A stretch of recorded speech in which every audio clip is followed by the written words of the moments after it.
Welcome back everybody, or if you're new, welcome to my channel. This is Scoota Gang. Today we're going to go over the Inmotion RS tubeless tire replacement. These are PMT slicks. You can get them at WYRD RYDS if you're in the US. I'll put the link in the description. We're also going to check this RS for fitment with the mud guards, but as you can see there's a quick disconnect for the motor wires, so it should make this a very quick tire change. Starting with the flathead screwdriver, you're going to pry off the nut covers. These are 21mm if you're looking for a different style. This scooter has one lock washer on the inside and one on the outside of the swing arm. You will need to put those exactly back how they are. Take your 21mm socket and just loosen up those axle nuts, one on each side. You're going to use your Allen keys. Take off the brake caliper here. Brake pads are looking great on this scooter. We're not going to change them. You're going to need a little extended drill bit to reach this over here, or you can do it by hand. We're freeing up the motor wire and disconnecting it. There's also one screw holding it underneath the swing arm. Unscrew that as well. Now we can take off our axle nuts and the lock washers the rest of the way. You might have to pry them off. This is a trick I like to use if it's very hard to get the motor out. You put the axle nut back on and hit it with a mallet. It will slowly nudge it down just enough so that you can get the tire out. Make sure that when it drops, you're ready to catch it, but most importantly that the scooter's not off balance and falls over. Now I like to set up a little cooler, the towel on top of it, so nothing slides around. This is going to be a useful little table. Take your Allen key, remove all of these bolts, and take your rotor off. Release the air out of the tire. Now they make different size tire spoons. You're going to want to find the biggest ones you can. I think these are 14 or 18 inch long motorcycle ones. They make it a lot easier. Step 1, you're going to be breaking the bead. This means that you need to go around the edge of the rim and slowly push the tire off. It's quite stuck on because once the tire is on and inflated, it's just how it's designed, that it sits very tightly against the edge of the rim. But once you get one section off, you can get the rest of it off, and you'll see that here in a second.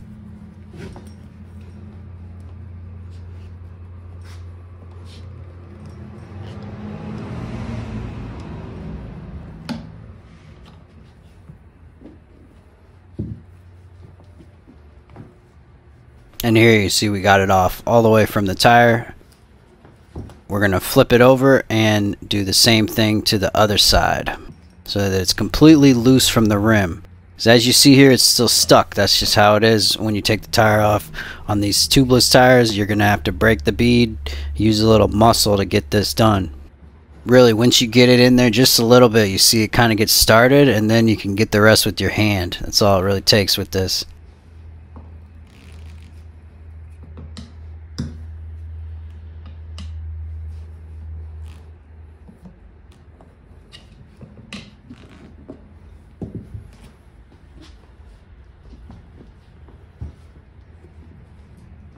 Now you're going to take a look at your scooter, and you're always going to want to take it off away from the motor wire just so it's not in your way. So we're going to go over this side of the rim. I think a lot of people don't show this in their repair videos because it's actually kind of difficult, but I'm going to try and show you everything here and sort of walk you through my thought process. 12 and 3 o'clock, I usually put one tire lever in those positions, and you try and just get 1/4 of the rim over the edge first. That's your goal here. That's what I'm trying to do. I have them a little bit too far apart. So I'm going to go a little bit closer, right, from maybe 12 o'clock, 2 o'clock. But there you get that first lip over the edge of the rim, and now you're home free. You can get this tire off with your hand, the rest of it. Watch.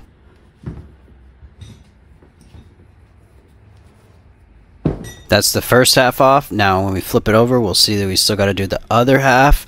And this part, you just simply push. You get to get the right angle with your hands.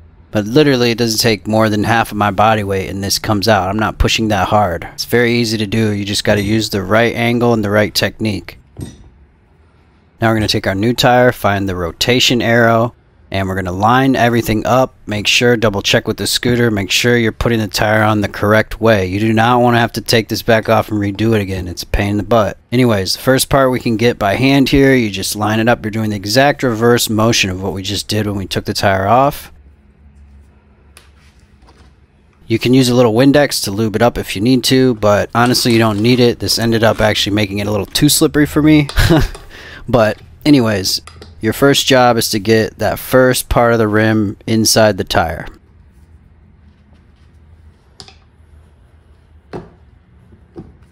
There it is. Got the first half in. Now we need to focus on the other half. Now this is the hardest part of putting this tire on, and you're going to want to squeeze very tightly against the tire and sort of try and squeeze it as far as you can with your hand first.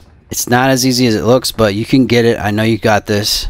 Then I like to use a knee technique, or sometimes my foot, depending on it, but the knee really works good. You get a lot of leverage. Keep pushing down with your knee and then start working the other edges from there. Now it's going to take me a minute or two to get this on, but I didn't feel like it's fair to cut it all out when you're going to see there's a little bit of struggle to this. It's not exactly 1, 2, 3, bam, it's on, right? It's going to take a minute or two for you to do this. The first time you do it, it might even take 5 or 10 minutes fighting it like this.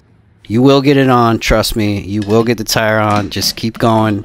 It takes a little bit of finesse and just getting the tire levers worked around at the right spots. Just slowly keep working it around and you'll get it.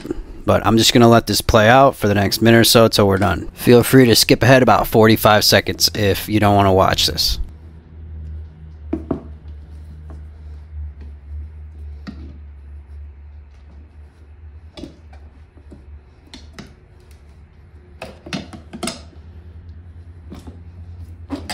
At this point, you know you're like 1 or 2 levers away from getting it, and you'll start shaking, but just stay focused. You got this.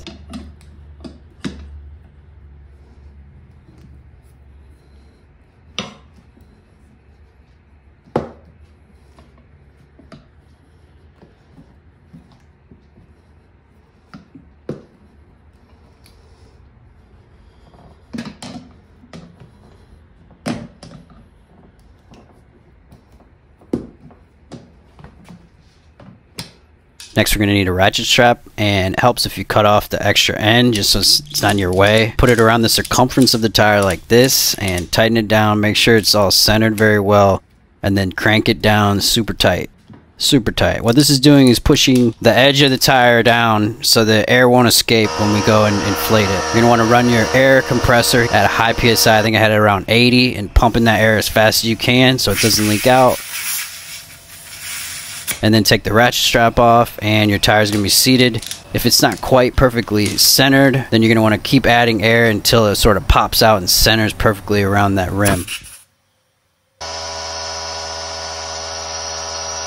Just to make this a little easier to assemble, we're going to loosen our bottom suspension bolts here just maybe 2 turns. Just enough to get a little slack so that we can get our wheel back into this very tight fit between these swing arms. Now we can start reassembling, starting with our rotor. You're going to put those 6 rotor bolts back. I did take the time to upgrade these. The Allen bolts tend to strip. If you get the star bits, they last a bit longer. This is where having the jack pays for itself. You can slowly inch the scooter down onto the wheel and get everything lined up perfectly.